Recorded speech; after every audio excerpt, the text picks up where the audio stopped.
Advisor would like to welcome Ceasar Anquillare, who is Chairman and CEO of Winchester Capital. Ceasar, great to see you again. Great to see you, Claudia. Thank you for inviting me. Our pleasure. Please tell us a little bit about Winchester and your role. I'm the co-founder of Winchester. It was founded by myself and the family office of the late Averil Harriman, who was America's ambassador to Britain. So we are a boutique. We are one of the specialized transatlantic boutiques, and we've been in business for about 30 years, although I don't look that old. I was a youngster when it started. And we've done very well as a firm. I mean, we've conquered some of the largest transactions that are within the grasp of our larger investment banking brethren, above 1 billion, but we specialize really in the 500 million to 1 billion range. Let's talk about the political climate right now. So much uncertainty with the election here in the U.S., with Donald Trump winning the presidency, and then, of course, Brexit. You're on a panel today as an expert on Brexit. Let's talk about, what's going on in this era of uncertainty. Uncertainty is a good thing because uncertainty always presents new challenges, and out of new challenges will arise new opportunities. So I am a firm believer that the only thing permanent in life is change, and that the advent of Brexit in the UK and also the advent of Donald Trump here and his success is a good thing for America. Historically, when the Conservative Party governs and the American Republican Party governs, as in the days of Ronald Reagan and Margaret Thatcher, there is a synchronization of objectives, economies, and capital markets. So I'm very optimistic over the American election. I'm very optimistic that we are now entering into an era of good feeling where the President of the United States and the Prime Minister of Britain will be back to addressing each other on a first-name basis. Let's move over now to Brexit, and your firm handled one of the big transactions following Brexit back in June. Tell us about that.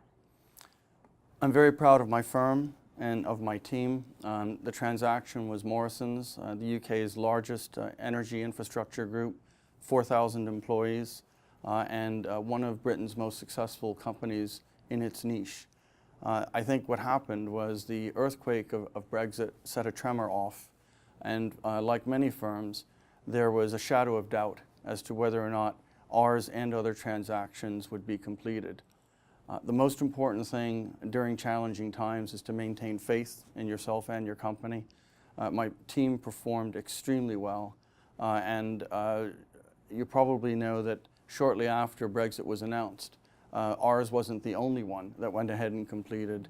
There were approximately 34 billion in transactions which completed.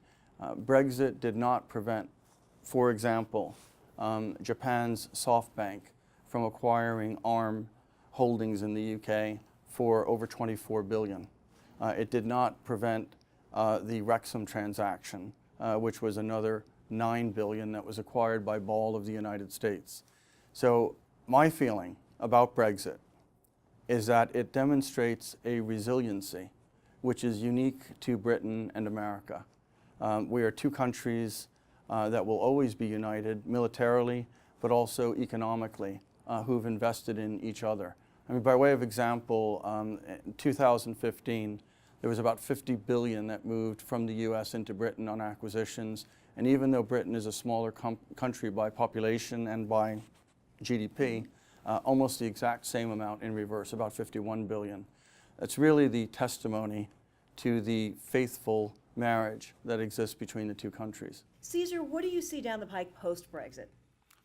I think I see a lot of opportunity because, as I mentioned, the only thing permanent in life is change, and change will create newer and greater opportunities than we've envisaged.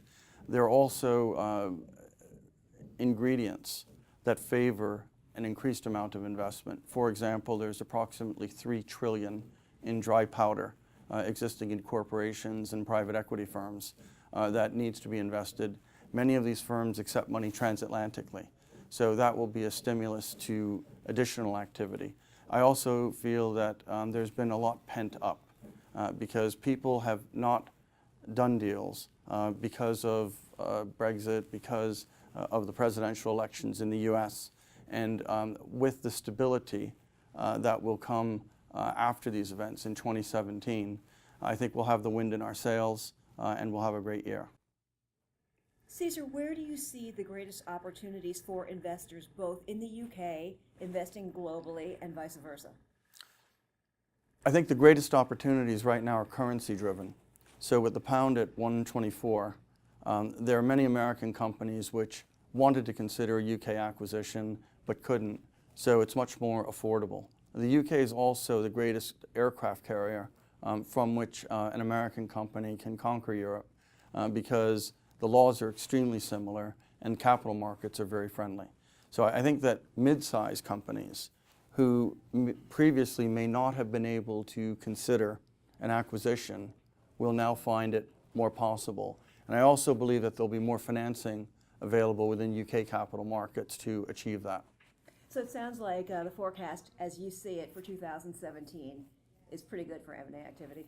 I think that with the conclusion of the American election and the decision which we are now waiting from the British courts that we should have by December the 5th, the stability elements that basically put Brexit and put the American election behind us are basically going to trigger a buoyancy that we haven't seen in a while, because you have pent up tremendous amounts of capital. There's about 3 million in dry powder right now between private equity groups, corporations. Everyone, as you said before, was concerned about uncertainty. Now we have certainty. And once we have certainty, we'll have growth. Terrific insight as always, Ceasar. Thank you so much for joining us on the M&A Advisor. We appreciate it.